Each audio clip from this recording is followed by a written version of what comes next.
Oh, Hare Krishna. I was somewhere else for a second there. Welcome back, everyone, to our Bhagavad Gita live stream. Today we are doing chapter 10, verses 28 through 31. This will be perhaps even shorter than the stream last week. Very straightforward verses, really short purports. Not much from me on top of that. So I think we can get to it. Please join me or not in glorifying and invoking the Supreme. Om Namo Bhagavate Vasudevaya.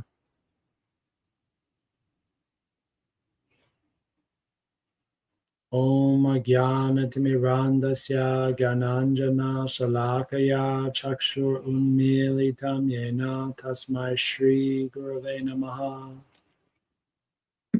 All right. I love relishing those words.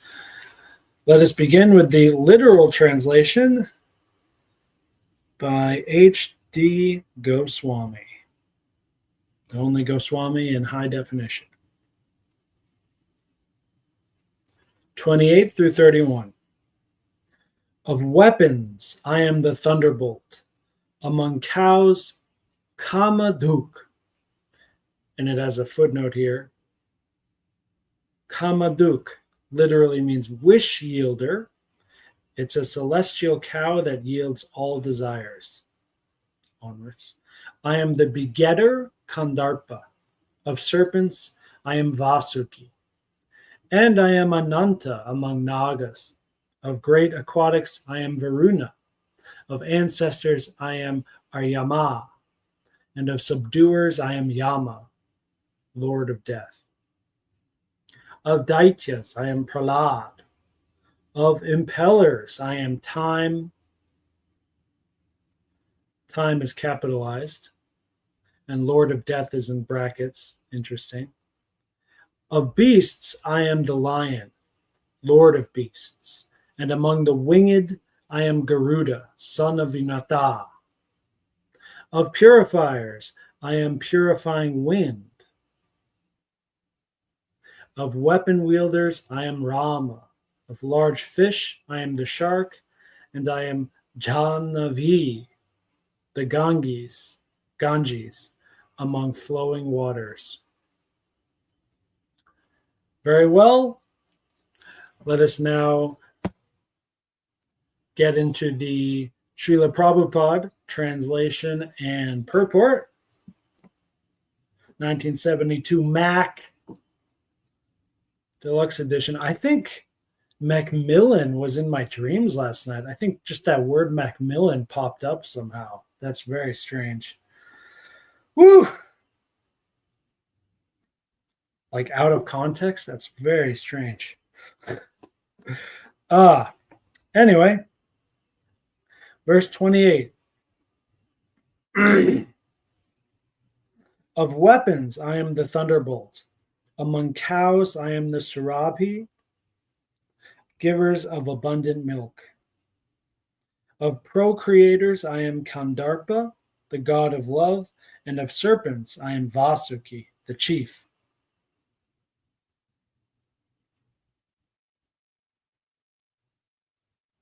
Yeah, so in the Sanskrit, it just says, Denunam asmi Kamaduk. Of cows, I am Surabhi, Kamaduk.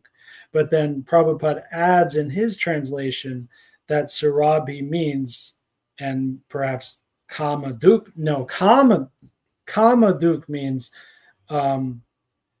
supplying all desires, because Kama means desires. Interesting. So it's a little hidden between the word-for-word translation and the colloquial translation. It's a little bit hidden there, how Prabhupada translated it. But in the end, as usual, if you just read the English colloquial translation, you have everything you need from all three translations we're using here. You don't even need to go to the Sanskrit to just simply and really fully understand it. It's all here. Sarabi, which is the name of the cow,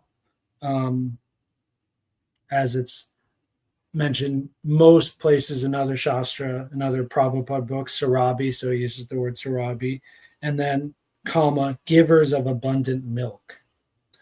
And then if you, perhaps Prabhupada is subtly inviting us to read his other works where he talks about the Sarabi as the one who fulfills all desires.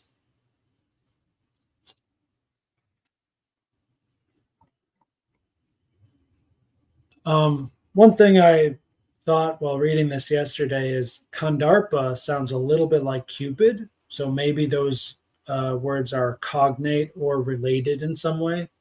It's kind of the order is switched around. It's like KDP would have to become KPD. But the even though the order switched, the consonants are exactly the same for Kandarpa and Cupid. The consonants are exactly the same. The only difference is there's an added R. But in Sanskrit, I believe the R in AR is actually part of a vowel. I don't think it counts as a consonant. Could easily look that up, I believe, in the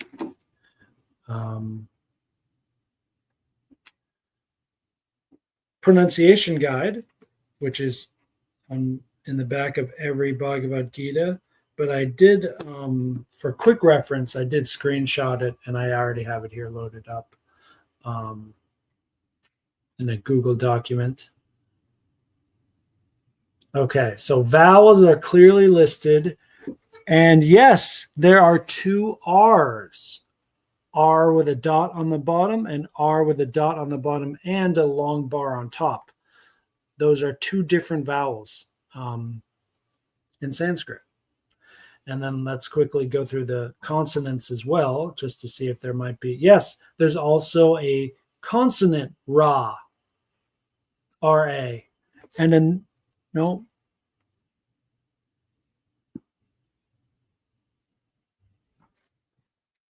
Interesting.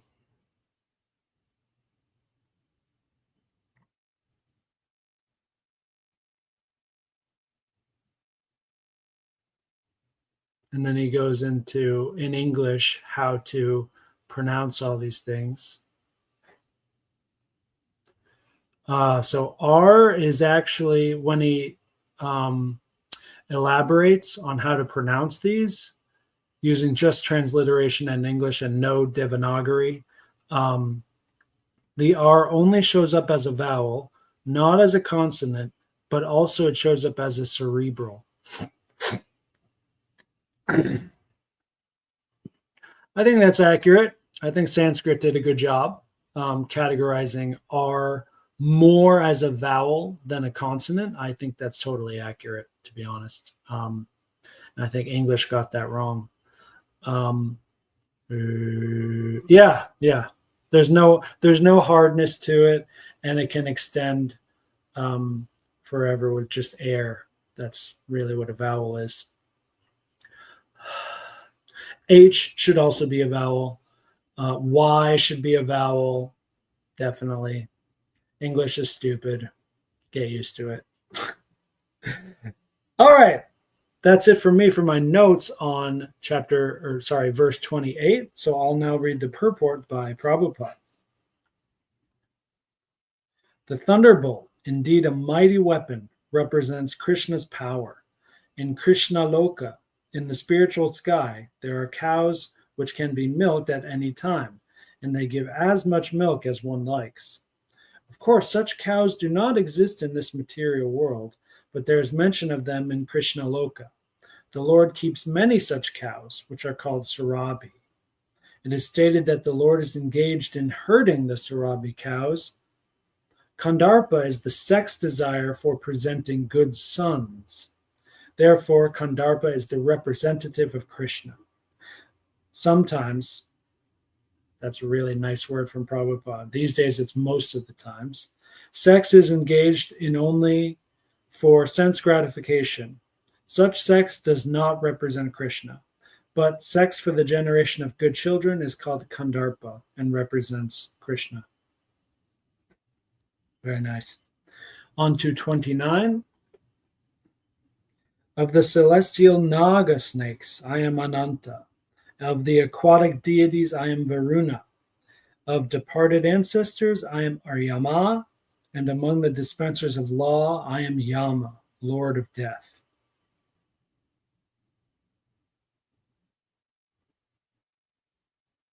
I wonder if it's connected that Aryama and Yama are in the same verse.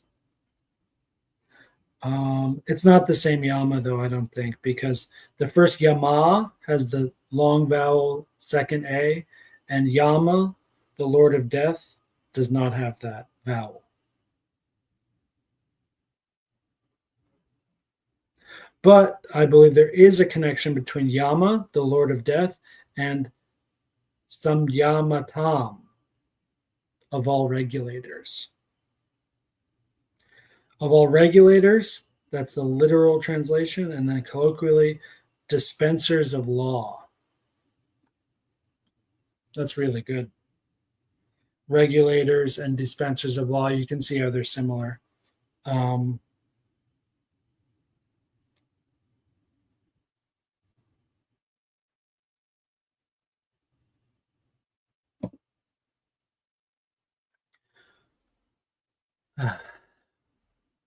First, let's read the purport.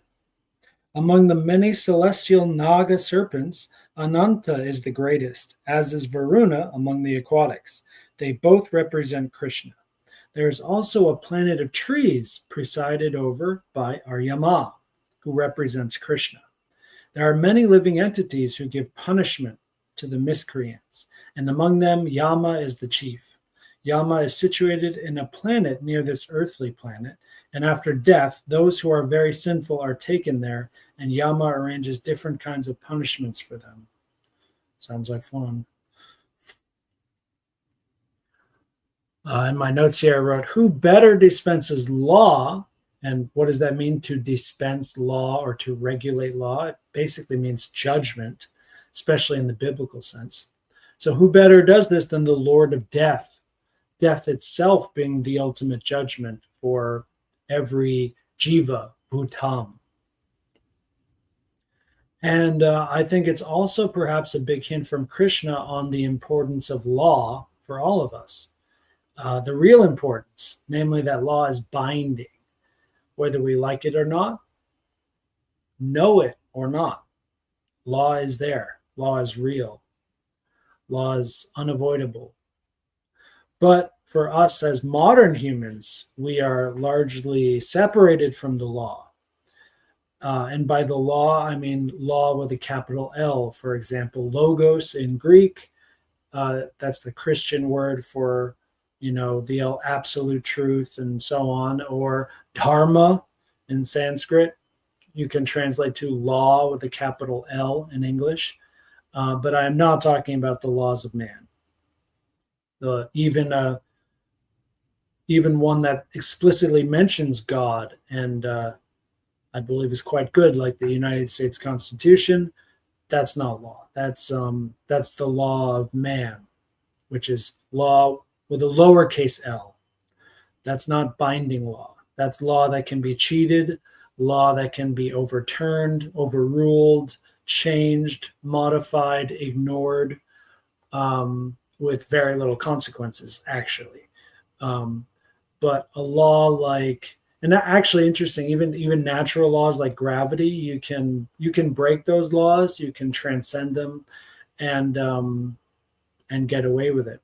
But it is a law. It's still a law, but there are higher laws than that.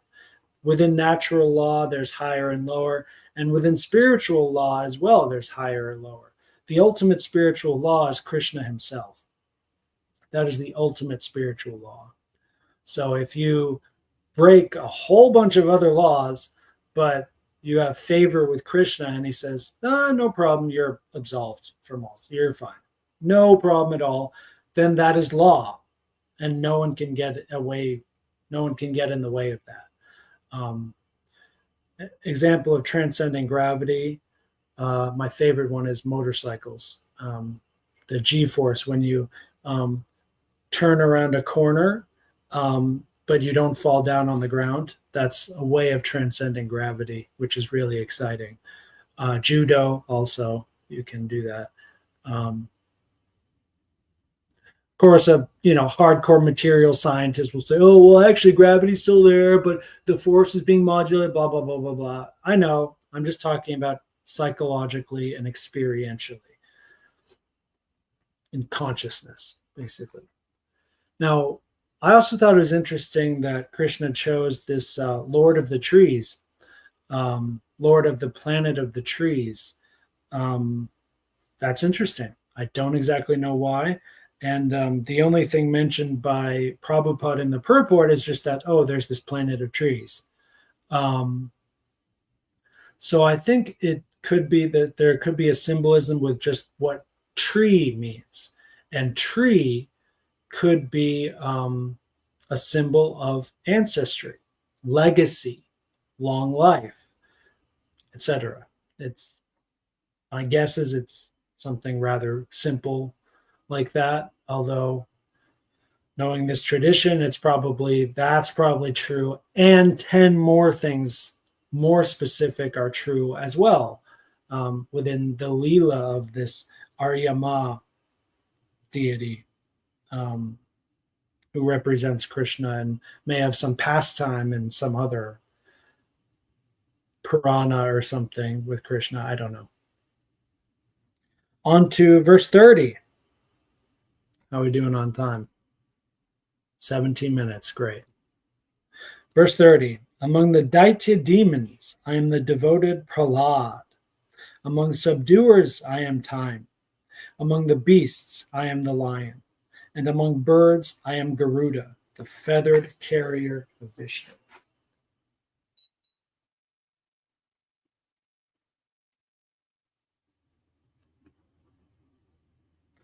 Prabhupada did not capitalize time here in his translation, which is perhaps accurate. I mean, I should assume, of course, it's accurate, but based on the literal translation, of course it is, because kalaha just means time. But is this time in the material sense, or is this time like the personal god of time? I don't know. Same with Agni in Sanskrit, right? It's a little tricky to translate that because sometimes it just means fire, and sometimes it means the Lord of Fire, who is a person. So this gets a little tricky sometimes. And Daitya is an interesting. That's a good example of. So it's not capitalized. Well, none of the Sanskrit words are capitalized in the literal translation, but it literally means of the demons, as translated literally. But in the English translation, Daitya is capitalized because it's not actually a word like asura. It's not a title for demon. It's the name of a specific family that were demons, that were mostly demons. And that's exactly where Prabhupada starts his purport. So Krishna's talking about this one family of demons.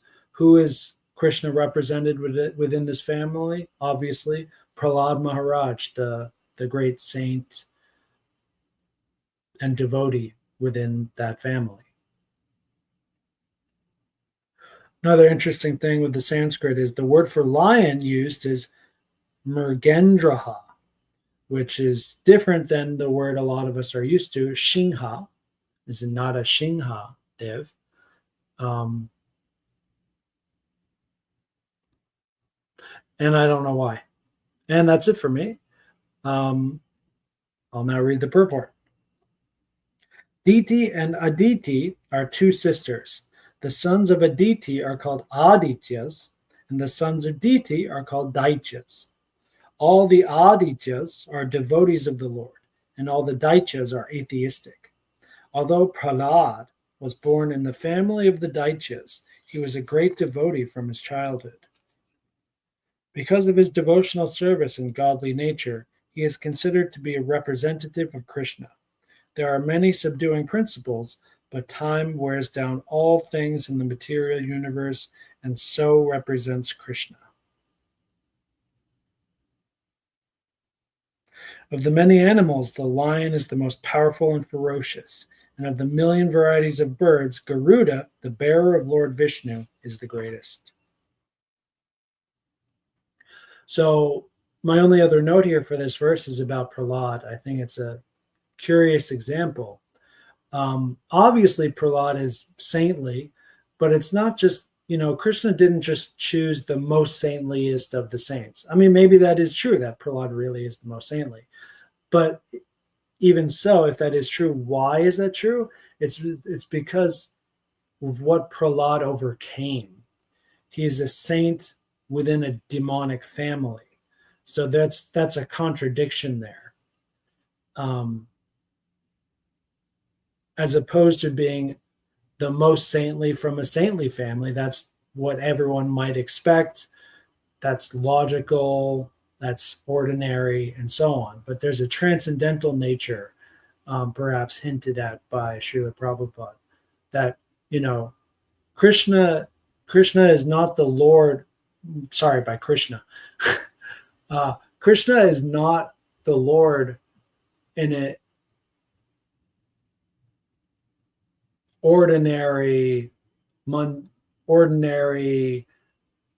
simple, logical sense, in the way that God is often presented in, for instance, the Abrahamic religions, where he's in the top of the heavens and he's the oldest, he's the biggest, he's the strongest, and so on. Krishna is the transcendental Lord. Krishna is all of those things, but he's also the Lord of transcendentalists, like myself. And which is, once again, it's like obviously logically true. If we're talking about the Supreme Lord, he's obviously the most Lord and the most supreme, obviously. But what does that actually look like in practice or in consciousness? It's not always going to be obvious. And these examples of Prahlad show us how, Krishna can show up in curious places where you don't always expect him, because he's always there. And he's always the Lord of the most amazing things, which are often unexpected and transcendental in nature. 31. This is the shortest purport of the cluster here. Of purifiers, I am the wind. Of the wielders of weapons, I am Rama. Of fishes, I am the shark. And of flowing rivers, I am the Ganges. And here's the purport. Of all the aquatics, the shark is one of the biggest and is certainly the most dangerous to man. Thus, the shark represents Krishna. And of rivers, the greatest in India is the mother Ganges. Lord Ramachandra of the Ramayana, an incarnation of Krishna, is the mightiest of warriors. There's actually a typo there. It says the mightest of warriors. Should be IEST.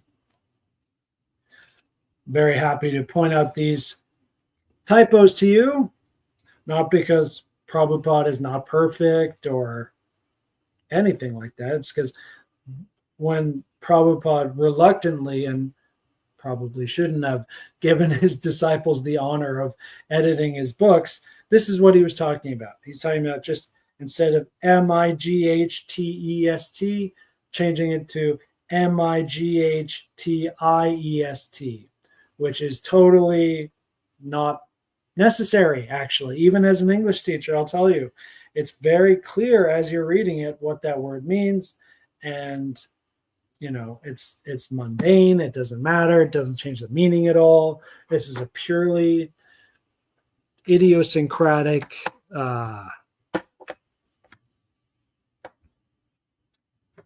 you don't even need to change it. But if you are going to change it, you can You can edit a typo like this that doesn't change anything else. That's a bona fide edit. Of course, that's what Prabhupada was hoping his disciples would do when he gave them license.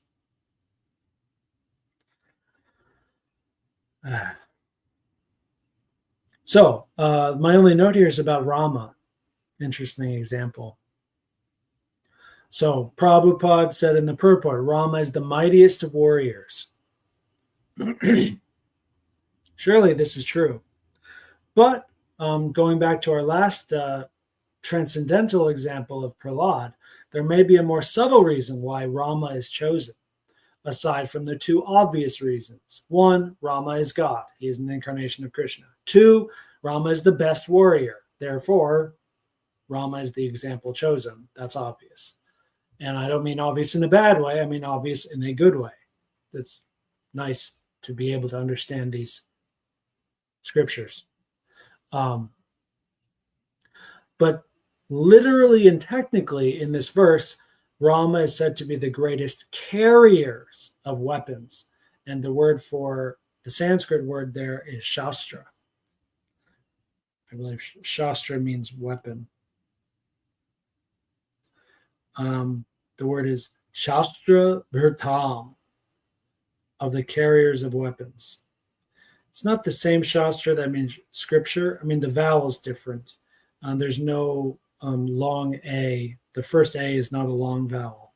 But the first S is the same, sh instead of as.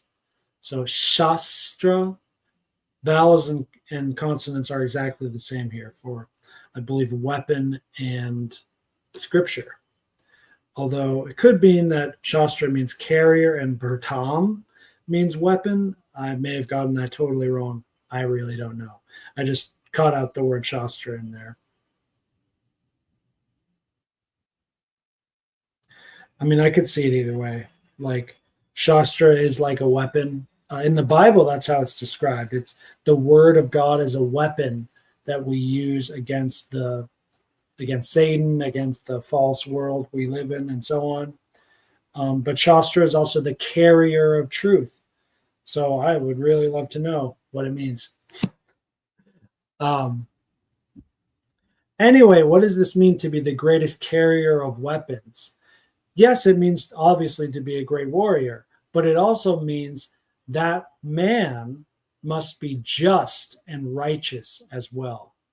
It doesn't just mean he's got the biggest muscles and therefore he can carry the biggest weapons. It's not, there's a brutish, simplistic truth there, which is true, but it also means being able to use the weapon in the right ways, at the right times, on the right targets, and so on. So I think Krishna is implying wisdom here as well, that Ramachandra, Sri Ramachandra, is not just the great warrior and the great king, but he has vidya, he has wisdom and buddhi and great intelligence as well, not just military power. And that's a good example for Krishna, who is the Lord in many ways, not just one. That's it for today. Hope you had fun. Yes, finished before 30 minutes. I will probably see you next week. Goodbye. Hare Krishna. Jai Srila Prabhupada. Jai Sri Vaishnavas and Vaishnavis everywhere. Hare Bol.